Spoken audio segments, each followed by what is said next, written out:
አዶናይ በጣም የሚገርም ሰው ነው። ይህንን ታዋቂ ቲክቶከር ዴይልን ከእንግሊዝ ጀምሮ ይዞት መጥቶ እንዲህ በምታዩት መልኩ እያስጎበኘው ይገኛል። አሁን በዚህ ሰዓት ከመሸም ቶቶቴ ባህል ማዕከል ለመግባት በምታዩት መልኩ በሰረገላ ይዞት መጥቶ ብዙ ኢትዮጵያውያንም አጅበውት ይታያሉ። ወደ ውስጥ መስት ሲገቡ በጣም የሚገርም ነገር ነው እየታያሉ።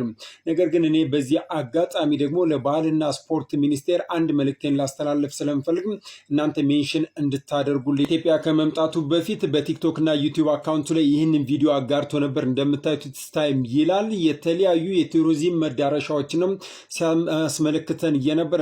ታዲያ እነዚህ ቦታዎች ምናልባት እንደባለፈው ስፒድ ሾው እንደተሰኘው ግለሰብ ዝም ብሎ መሄድ የለበትም፣ ማየት አለበትም። ይህንን ለማሳየት ደግሞ ለምን አዶናይ ብቻ የባህልና ስፖርት ሚኒስቴር በዋናነት እሱንም ስለሚመለከት እነዚህ ቦታዎች ድረስ ወስዶ ማስጎብኘት አለበትም። ለዚህ ነው ይህንን ቪዲዮ ለባህልና ስፖርት ሚኒስቴር ሜንሽን አድርጉልኝ።